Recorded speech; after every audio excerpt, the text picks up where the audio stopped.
دین سے دنیا کا تعلق وقت کی شروعات سے۔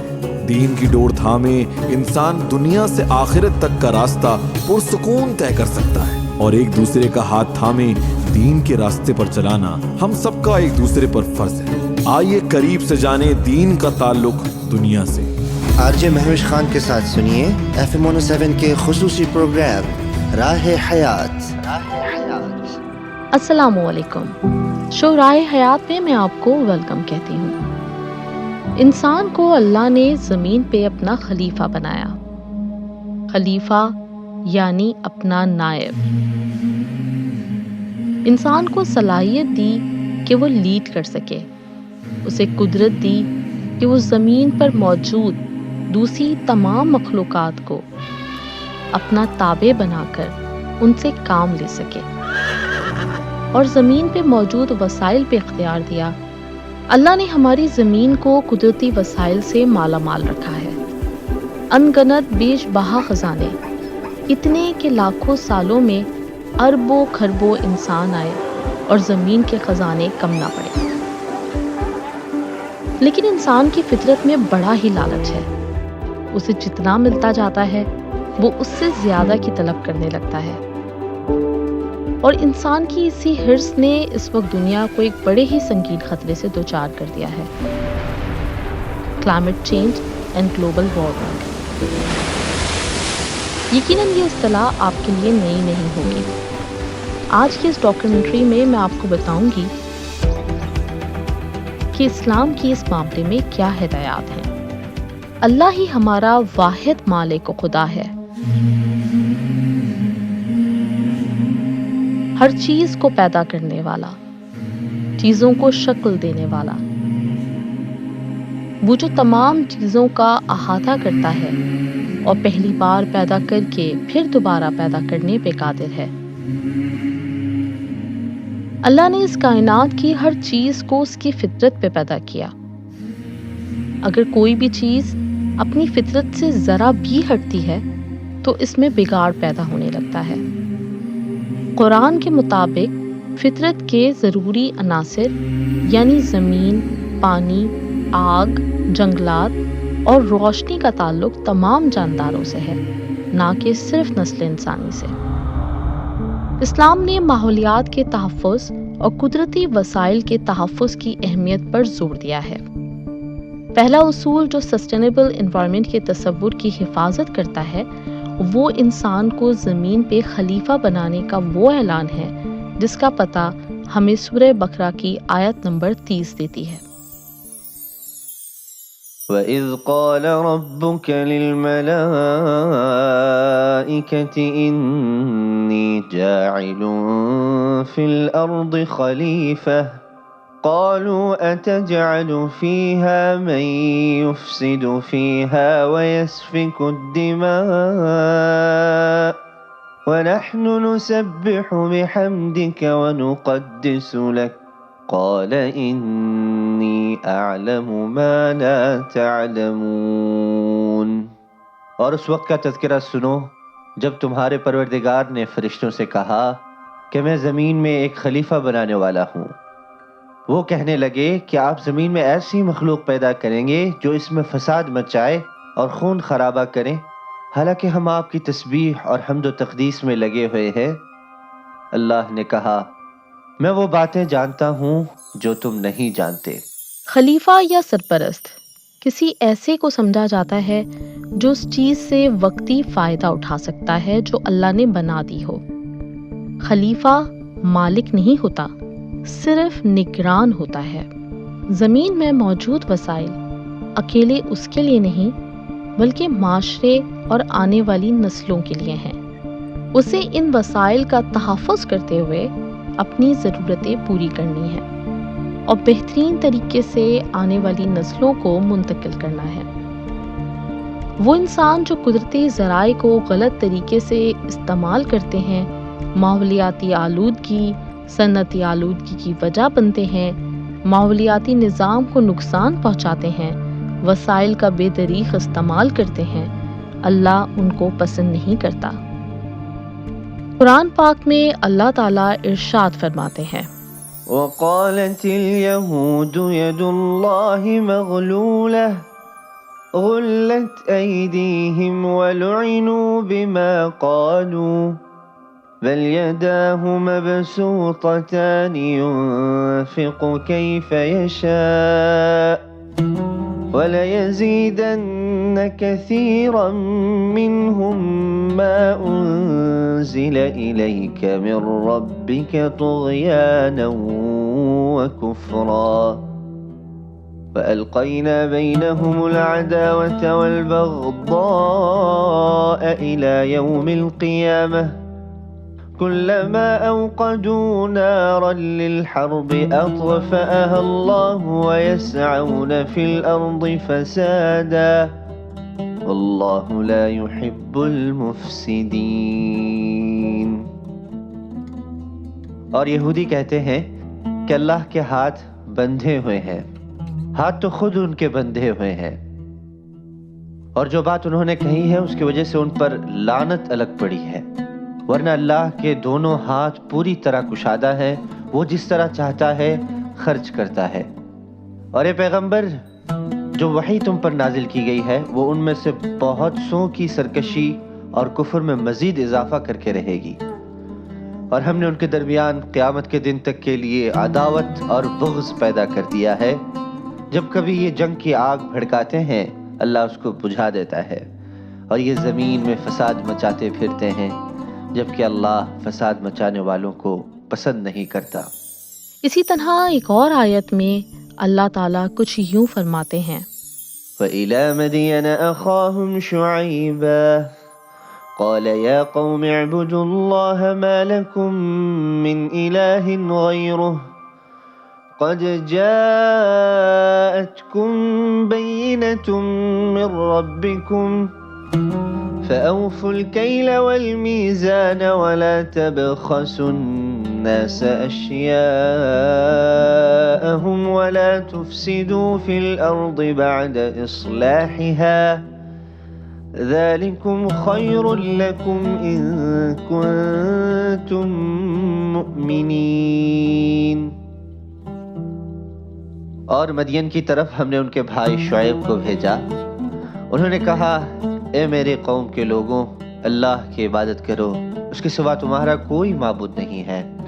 تمہارے پاس تمہارے پروردگار کی طرف سے ایک روشن دلیل آ چکی ہے، لہٰذا ناپ تول پورا کیا کرو، اور جو چیزیں لوگوں کی ملکیت میں ہیں ان میں ان کی حق تلفی نہ کرو، اور زمین میں اس کی اصلاح کے بعد فساد برپا نہ کرو.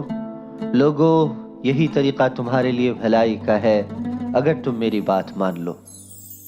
ایک اور جگہ رب تعالیٰ نے اپنی ناپسندیدگی کچھ یوں ظاہر کی، وَابْتَغِ فِي مَا آتَاكَ اللَّهُ الدَّارَ الْآخِرَةَ وَلَا تَنْسَ نَصِيبَكَ مِنَ الدُّنْيَا وَأَحْسِنْ كَمَا أَحْسَنَ اللَّهُ إِلَيْكَ وَلَا تَبْغِ الْفَسَادَ فِي الْأَرْضِ إِنَّ اللَّهَ لَا يُحِبُّ الْمُفْسِدِينَ.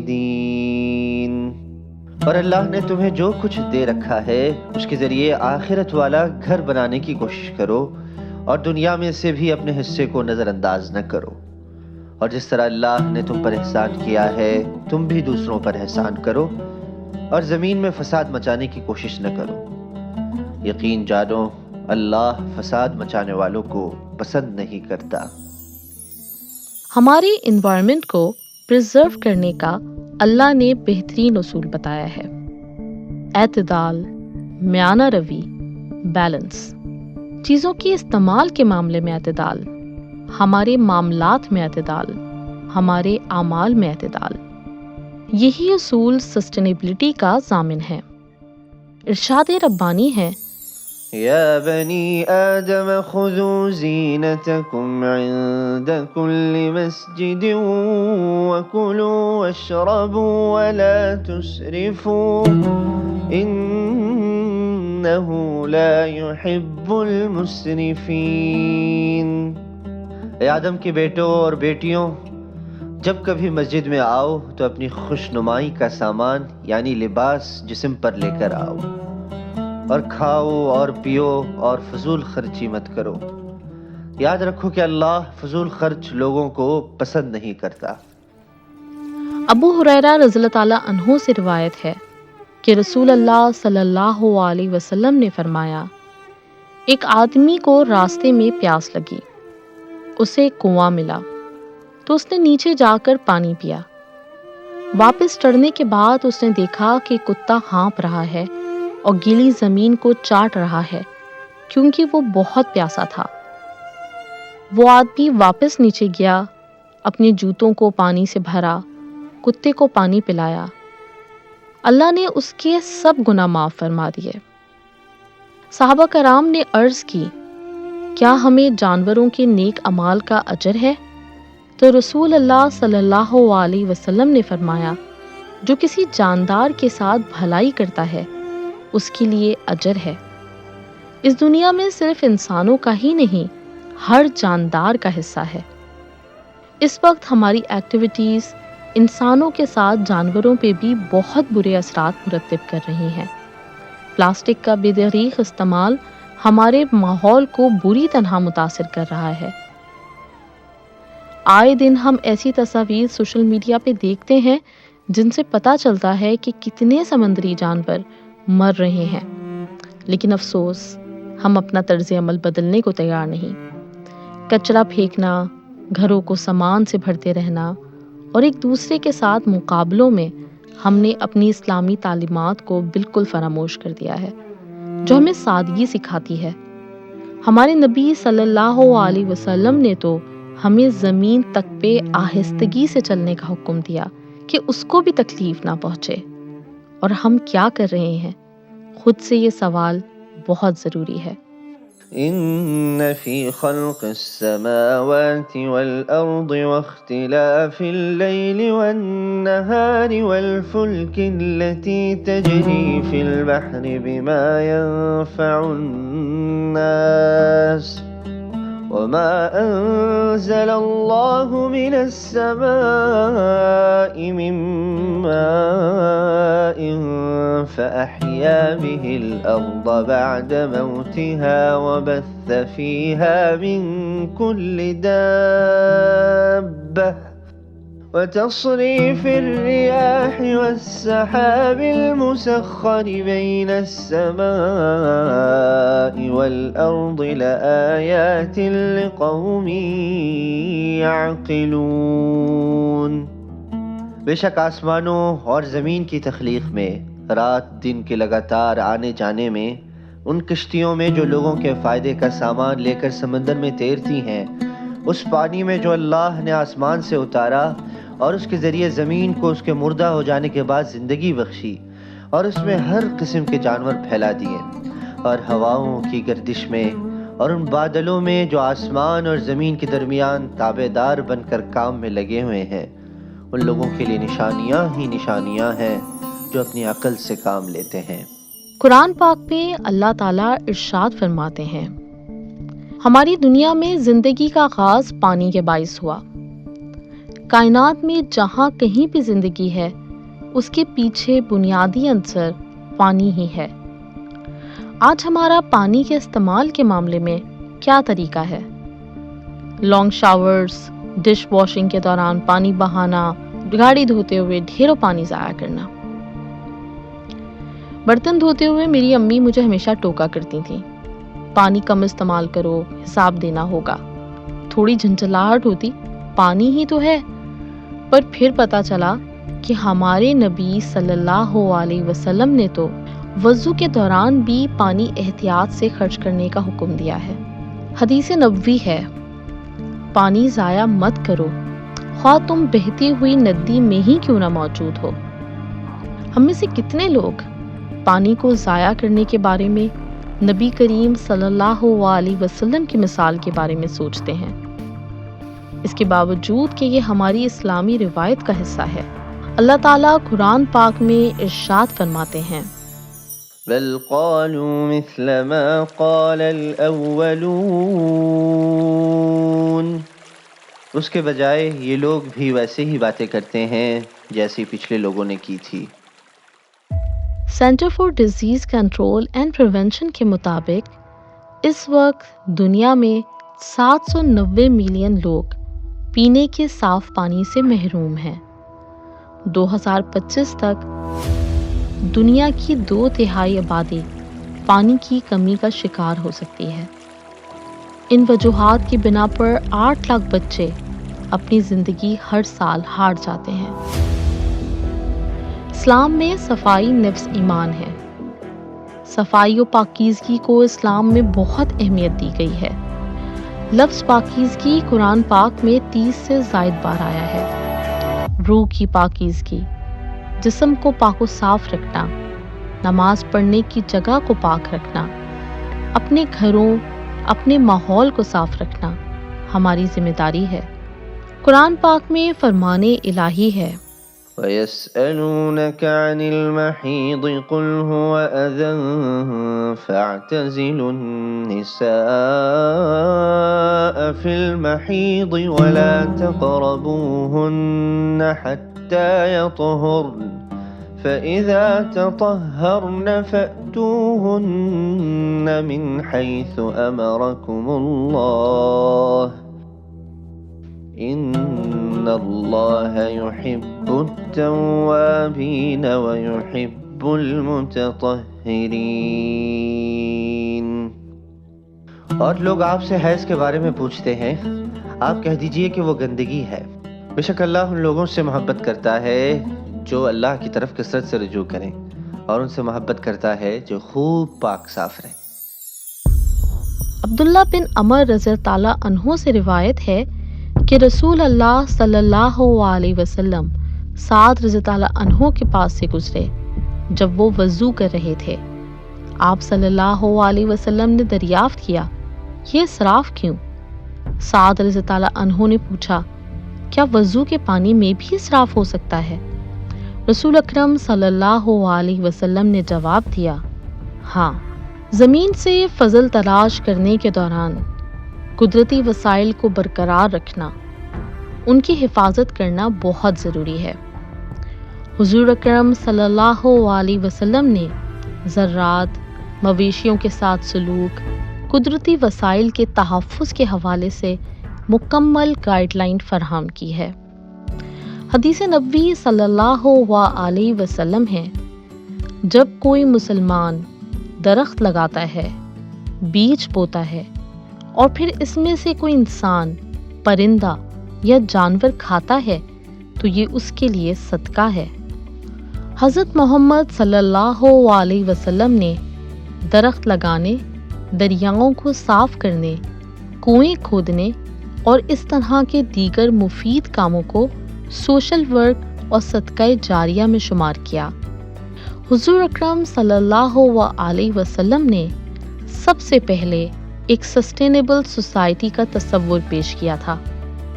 احادیث میں آپ کو بے شمار جگہ جنگلات، وائلڈ لائف، زرعی زمینیں، درختوں کی حفاظت کے حوالے سے فرمان ملیں گے۔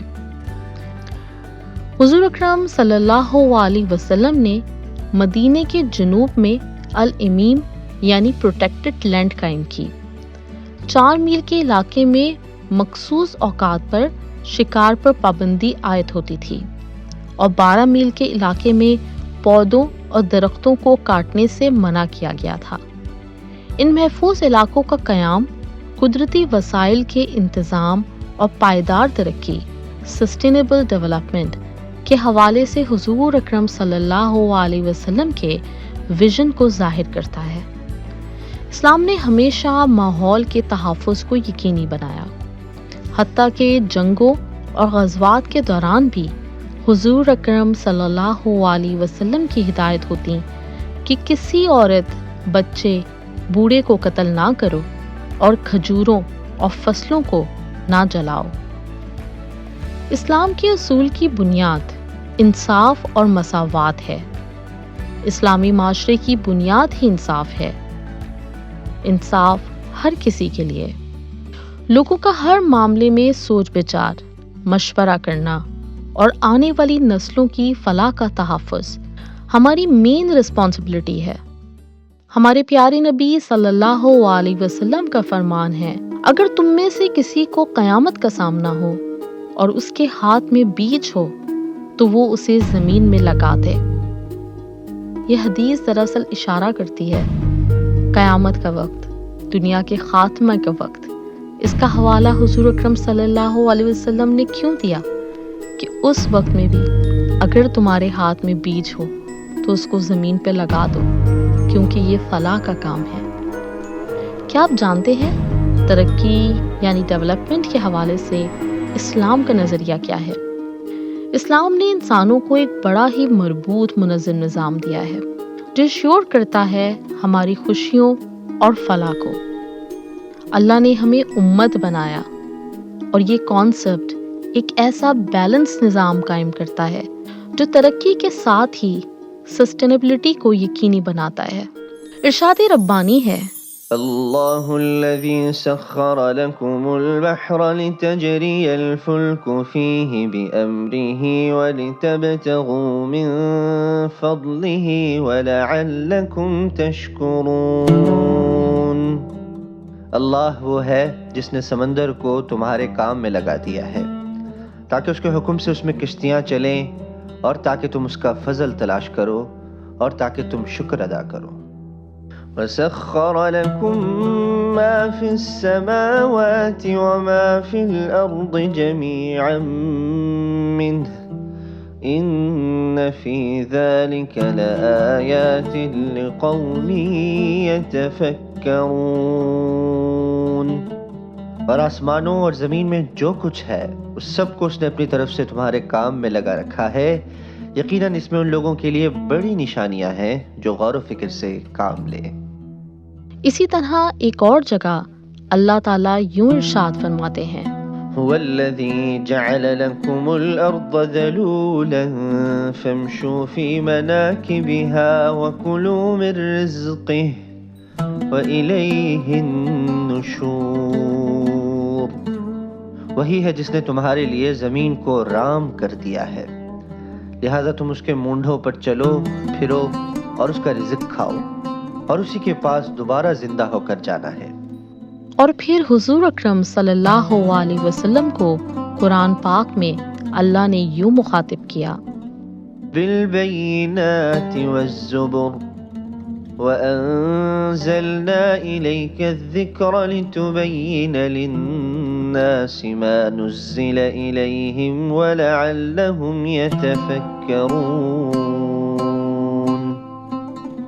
ان پیغمبروں کو روشن دلائل اور آسمانی کتابیں دے کر بھیجا گیا تھا، اور اے پیغمبر ہم نے تم پر بھی یہ قرآن اس لیے نازل کیا ہے تاکہ تم لوگوں کے سامنے ان باتوں کی واضح تشریح کر دو جو ان کے لیے اتاری گئی ہے، اور تاکہ وہ غور و فکر سے کام لیں۔ امت کا تصور دراصل ایک دوسرے کی فلاح و بہبود کا کردار ادا کرنا ہے۔ سسٹینیبل لیونگ کے لیے مسلم کمیونٹی ساتھ مل کر کردار ادا کر سکتی ہے۔ دنیا کو لاحق خطرات کا حل امت ساتھ مل کر نکال سکتی ہے۔ ایک دوسرے کی مدد اور ماحول کا تحفظ روحانی خوشی فراہم کرتا ہے۔ زکوٰۃ کا سسٹم امیر سے مال و وسائل لے کر غریب کو منتقل کرتا ہے۔ اسلام سادگی کی تعلیم دیتا ہے۔ اپنی ضرورت سے زیادہ مال کو صدقہ دینے کا حکم ہے۔ میانہ روی کو اسلام میں خاص اہمیت حاصل ہے، اور یوں ہمارے مذہب نے ایک سسٹینیبل سوسائٹی کی بنیاد 1400 سال پہلے ہی رکھ دی تھی۔ ہماری اسراف کی وجہ سے زیادہ پروڈکشن بڑھتی ہے، جس کی وجہ سے ماحولیاتی آلودگی میں اضافہ ہوتا ہے۔ اگر ہم اپنی ضرورتوں کو اسلام کی تعلیمات کے مطابق محدود کر لیں، سادہ بنا لیں، اور وسائل کو انصاف کے ساتھ تقسیم کرتے ہوئے ایک دوسرے کے ساتھ شیئر کریں، تو ذرا سوچیں ہم کتنا مؤثر کردار ادا کر سکتے ہیں سسٹینیبل ڈیولپمنٹ میں۔ قرآن پاک میں 700 سے زیادہ دفعہ لفظ علم یعنی نالج آیا ہے، یعنی علم حاصل کرنے کی اہمیت پر زور دیا گیا۔ تعلیمی پیش رفت دوسرے شعبوں کی ترقی کے ساتھ جڑی ہوئی ہے اور ترقی میں اہم کردار ادا کرتی ہے۔ سسٹینیبل ڈیولپمنٹ کے لیے ہمیں ہنر مند، تعلیم یافتہ اور قابل لیبر فورس کی ضرورت ہوتی ہے، جس کے لیے قوموں کو اپنے لوگوں کی شرعی تعلیم لٹریسی ریٹ کو امپروو کرنے کی ضرورت ہے، تاکہ ایسے طریقے ڈھونڈے جا سکیں جن سے ہم اپنے قدرتی وسائل کا تحفظ یقینی بنا سکیں۔ حضور اکرم صلی اللہ علیہ وسلم کی تعلیمات کے مطابق علم حاصل کرنا ہر مسلمان مرد اور عورت پر فرض ہے۔ بعد میں آنے والی اسلامی نسلوں نے پیغمبر اسلام صلی اللہ علیہ وسلم کی روایات کی پیروی کی، اور ابتدائی اسلام میں سائنس اور دیگر علوم پر ریسرچ ورک کیا گیا۔ ابتدائی سارے سائنسدان مسلمان ہی رہے ہیں۔ انہوں نے تعلیم اپنی صلاحیتوں اور قابلیت پہ انحصار کیا، اور اب بھی تعلیم ہی وہ واحد راستہ ہے جو لوگوں میں شعور پیدا کر سکتا ہے، اسلامی دنیا کو پسماندگی، تنزلی اور زوال سے نکال کر سسٹینیبل ڈیولپمنٹ کی طرف لے کر جا سکتا ہے۔ اگر ہم قدیم اسلامی فن تعمیر آرکیٹیکچر کا مطالعہ کریں تو پتہ چلتا ہے کہ اس وقت کی تمام عمارتیں ماحول دوست وسائل اور مٹیریل کا استعمال کر کے بنائی گئی تھیں۔ یہ بات بھی ہمیں پتہ دیتی ہے اسلامک کانسیپٹ آف سسٹینیبلٹی کا۔ آج ہماری ڈائننگ ٹیبلز انواع اقسام کے کھانوں سے بھری ہوتی ہیں، ریسٹورنٹس میں رش ہے، جبکہ دوسری طرف لاکھوں لوگ بھوک سے مر رہے ہیں۔ وجہ یہ ہے کہ ہم امت سے قوموں اور پھر انفرادیت یعنی اپنا اپنا کے نظریے کو فالو کر رہے ہیں۔ امت کا درد تو کہیں رہا ہی نہیں۔ کھانے میں کفایت شعاری کے حوالے سے حضور اکرم صلی اللہ علیہ وسلم کا ارشاد پاک ہے، کوئی آدمی اپنے پیٹ سے بدتر برتن نہیں بھرتا، اس کے لیے چند لقمے ہی کافی ہیں جو اس کی کمر کو سیدھا رکھتے ہیں۔ اگر ضروری ہو تو ایک حصہ کھانے کے لیے، ایک تہائی پینے کے لیے اور ایک تہائی سانس لینے کے لیے رکھے۔ آج کی دنیا کا سب سے بڑا مسئلہ فضول خرچی ہے۔ ہمارا معمول بن گیا ہے اسراف کرنا۔ ون روف شاپنگ سلوشن کی وجہ سے ہم ضرورت سے زیادہ چیزیں خریدنے کے عادی ہو گئے ہیں۔ ہر چیز دسترس میں ہونے کی وجہ سے بغیر سوچے سمجھے، ضرورت نہ ہونے کے باوجود ہم چیزیں خرید لیتے ہیں۔ اگر بات میں صرف خوراک کی ہی کروں تو نہ صرف گروسری کے وقت فضول خرچی ہوتی ہے، بلکہ کھانا پکنے کے بعد بھی اس کا بہت ضیاع ہوتا ہے۔ نہیں پسند آیا پھینک دیا، باسی ہو گیا پھینک دیا۔ لیکن کیا کبھی ہم نے سوچا ہے کہ ہم کتنا کھانا ضائع کر رہے ہیں اور اس کے اثرات کیا ہو رہے ہوں گے؟ Food and agriculture organisation and United Nations کے مطابق سال میں تقریباً کل خوراک کا 1/3 حصہ ضائع کر دیا جاتا ہے، جو 1.3 بلین ٹن سالانہ بنتا ہے۔ یہاں آپ کو ایک اور دل دہلانے والا فیکٹ بھی بتاتی چلوں۔ یونائٹڈ نیشنز کی ہی ایک رپورٹ کے مطابق روزانہ 25,000 افراد بشمول 10,000 بچے بھوک اور اس سے متعلقہ وجوہات کی وجہ سے مر جاتے ہیں، اور اس وقت دنیا میں 854 ملین لوگ غذائیت کی کمی کا شکار ہیں۔ اندازہ ہوا ہماری غفلت کس طرح دنیا کو متاثر کر رہی ہے۔ قرآن ہمیں بتاتا ہے وَهُوَ الَّذِي أَنشَأَ جَنَّاتٍ مَّعْرُوشَاتٍ وَغَيْرَ مَعْرُوشَاتٍ وَالنَّخْلَ وَالزَّرْعَ مُخْتَلِفًا أُكُلُهُ وَالزَّيْتُونَ وَالرُّمَّانَ مُتَشَابِهًا وَغَيْرَ مُتَشَابِهٍ كُلُوا مِن ثَمَرِهِ إِذَا أَثْمَرَ وَآتُوا حَقَّهُ يَوْمَ حَصَادِهِ وَلَا تُسْرِفُوا إِنَّهُ لَا يُحِبُّ الْمُسْرِفِينَ۔ اور وہ ہے جس نے باغات پیدا کیے جن میں سے کچھ بیلدار ہیں جو سہاروں سے اوپر چڑھائے جاتے ہیں، اور کچھ سہاروں کے بغیر بلند ہوتے ہیں، اور نخلستان اور کھیتیاں جن کے ذائقے الگ الگ ہیں، اور زیتون اور انار جو ایک دوسرے سے ملتے جلتے بھی ہیں اور ایک دوسرے سے مختلف بھی۔ جب یہ درخت پھل دے تو ان کے پھلوں کو کھانے میں استعمال کرو، اور جب ان کی کٹائی کا دن آئے تو اللہ کا حق ادا کرو اور فضول خرچی نہ کرو۔ یاد رکھو وہ فضول خرچ لوگوں کو پسند نہیں کرتا۔ بڑی ہی بہترین مثال ہمیں قرآن پاک میں حضرت یوسف علیہ السلام کے واقعے سے ملتی ہے، جنہوں نے ایک ایسی ڈیولپمنٹ اسٹریٹجی اپنائی تھی جس سے ان کی ریاست کو اکنامک کرائسس، کلائمیٹ چینج سے لڑنے اور فوڈ سیکیورٹی کا ایک انوویٹو پریکٹیکل سلوشن ملا۔ ارشاد ربانی ہے، يوسف أيها الصديق أفتنا في 7 بقرات سمان يأكلهن 7 عجاف و7 سنبلات خضر وأخر يابسات لعلي أرجع إلى الناس لعلهم يعلمون۔ چنانچہ اس نے قید خانے میں پہنچ کر یوسف سے کہا، یوسف، اے وہ شخص جس کی ہر بات سچی ہوتی ہے، تم ہمیں اس خواب کا مطلب بتاؤ کہ 7 موٹی تازی گائیں ہیں جنہیں 7 دبلی پتلی گائیں کھا رہی ہے، اور 7 خوشے ہرے بھرے ہیں، اور دوسرے 7 اور ہیں جو سوکھے ہوئے ہیں۔ شاید میں لوگوں کے پاس واپس جاؤں اور انہیں خواب کی تعبیر بتاؤں تاکہ وہ بھی حقیقت جان لیں۔ قال تزرعون 7 سنين دأبا فما حصدتم فذروه في سنبله إلا قليلا مما تأكلون۔ یوسف نے کہا، تم 7 سال تک مسلسل غلہ زمین میں اگاؤ گے، اس دوران جو فصل کاٹو اس کو اس کی بالیوں ہی میں رہنے دینا، البتہ تھوڑا سا غلہ جو تمہارے کھانے کے کام آئے وہ نکال لیا کرو۔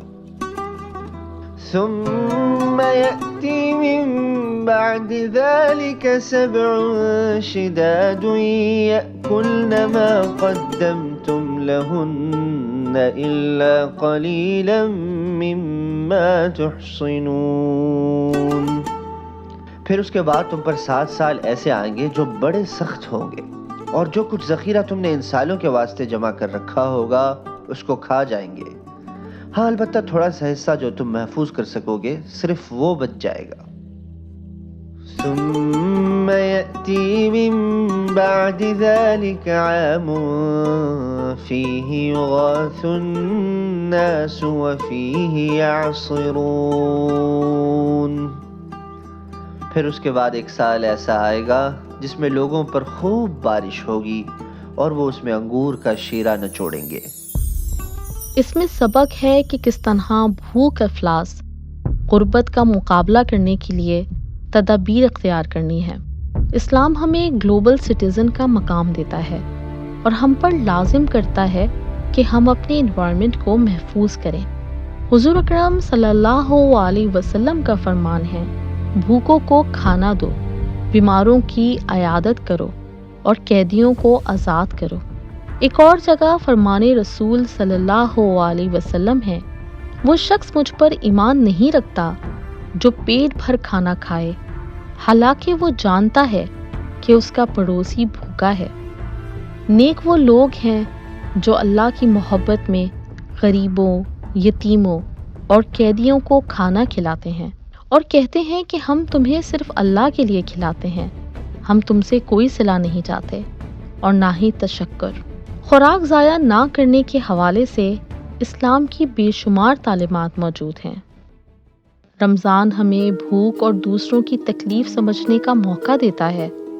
رسول اللہ صلی اللہ علیہ وسلم نے فرمایا، ایک آدمی کا کھانا 2 آدمیوں کے لیے، 2 آدمیوں کا کھانا 4 کے لیے اور 4 کا کھانا 8 افراد کے لیے کافی ہے۔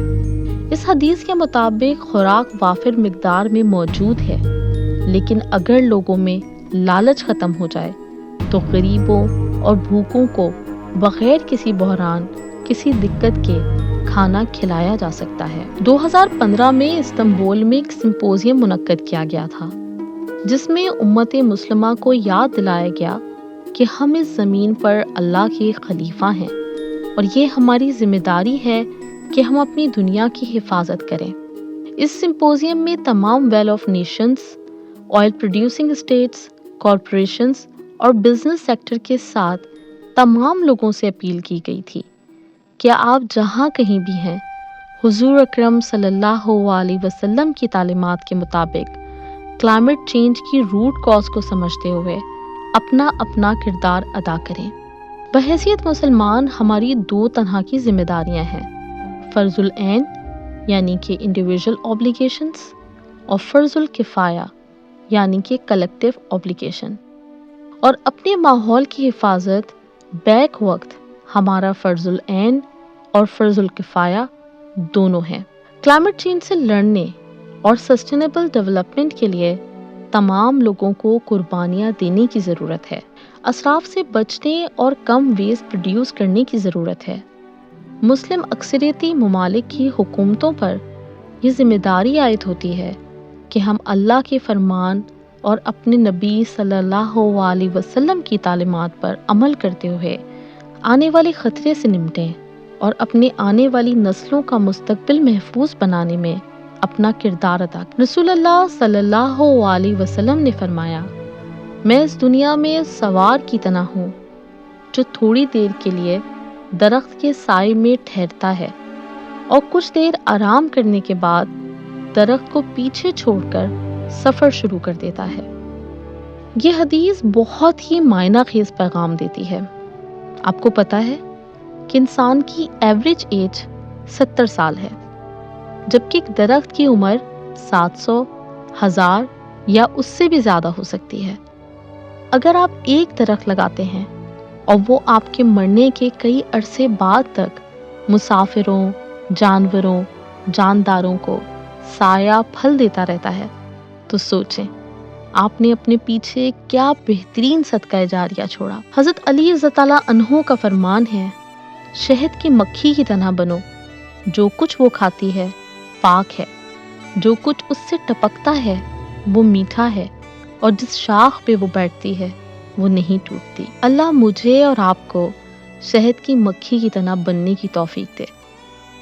ہم اس زمین پر رہتے ہوئے اس کو نقصان پہنچائے بغیر لالچ، اسراف اور ضائع کیے اپنی خوراک کا بندوبست کریں، دوسروں کے لیے، آنے والی نسلوں کے لیے کارآمد کاموں میں حصہ لیتے ہوئے زندگی بسر کریں، ہر جاندار کے ساتھ نرمی کا سلوک کریں، زمین پر نرمی سے چلنے والوں میں اللہ ہمیں شامل کر لے، اور اپنے ماحول کو صاف ستھرا رکھتے ہوئے پائیدار ترقی میں اپنا کردار ادا کر سکیں۔ کلائمیٹ چینج کے خطرے کو سنجیدگی سے سمجھتے ہوئے ایک سسٹینیبل ڈیولپمنٹ اور بہترین مستقبل کی طرف مل کر قدم بڑھا سکیں۔ آمین۔